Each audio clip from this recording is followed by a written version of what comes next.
Hey you guys, welcome back. In this video today, we're going to be looking at when those absolute oldest bucks of the age structure are moving in daylight. So for those of you that have been following my channel for a little while, you know I did a couple videos similar to this recently. So this is the third video, and maybe we'll call it a series, but it draws on those 12 years of data that I've been saving, all of my trail camera photos.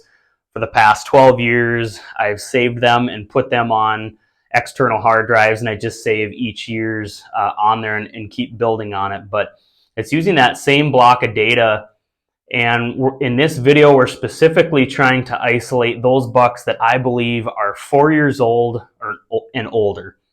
You know, in Minnesota, where we're hunting here, we're lucky to be able to have that caliber of animal that we get to chase and hunt each fall. And these are bucks that would field dress at 200 pounds or larger, at least to begin the rut. You know, they lose a lot of body weight throughout the rut, but these are the biggest specimens on the landscape, and I did my best throughout all these years of data. I did my best to pull all those photos out that are daytime only, so within legal shooting hours, and what I believed were those 4-year-old bucks and older. So as usual, if you guys get any value out of this video at any point, or you appreciate the effort that I put into it, I just ask that you do me one solid, consider subscribing to my channel. That really helps out small channels like mine, and I appreciate any support I can get from you guys.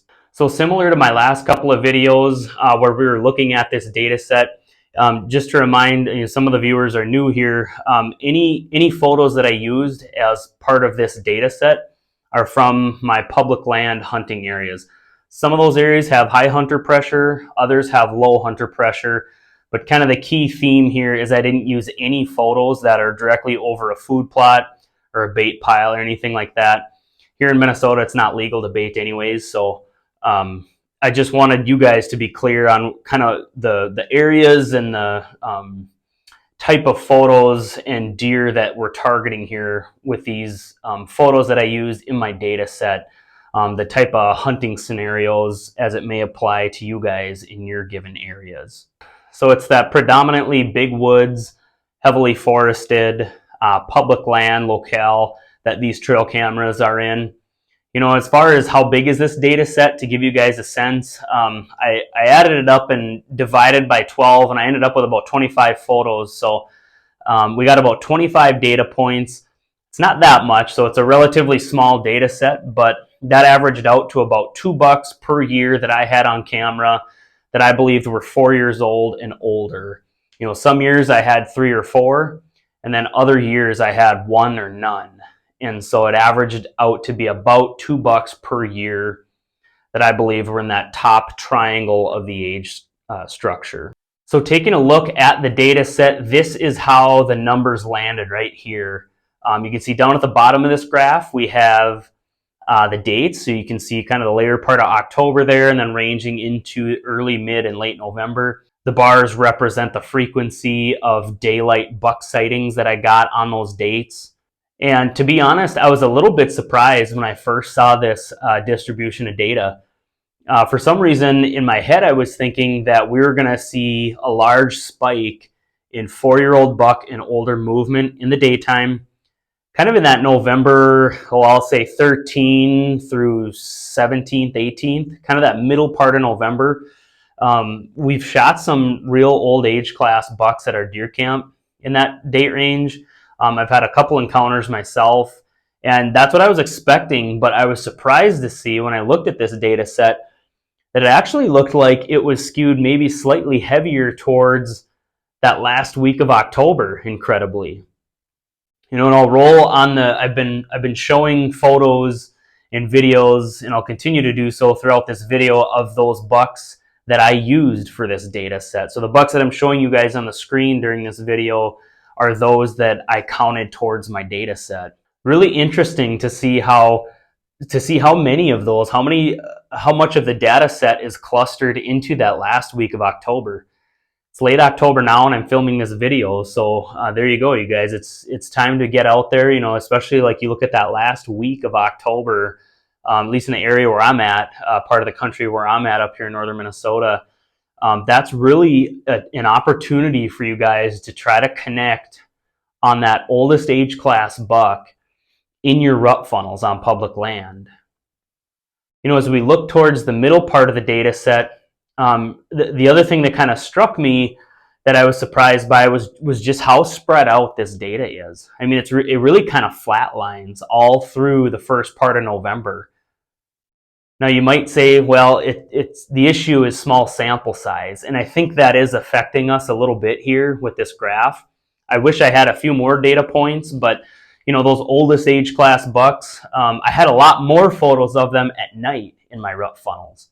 But of course I didn't count any of those photos. I didn't count any nighttime photos outside of legal shooting hours. So the data set really gets boiled down and chipped away pretty fast. So part of this you could say is small sample size, although one important takeaway, and that made a lot of sense to me when I looked at this, was, although the peaks are small, there are peaks of activity on sort of the front end and then the back end of this data set. It makes kind of a barbell look.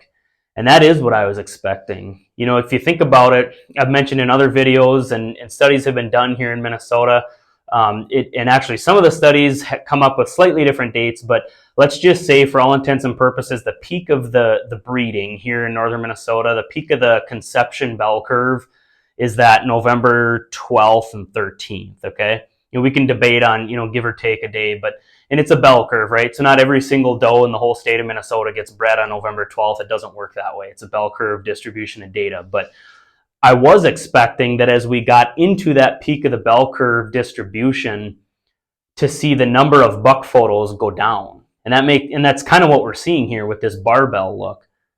And that makes sense to me because those biggest, most mature bucks have first crack at any of the given available does in his area.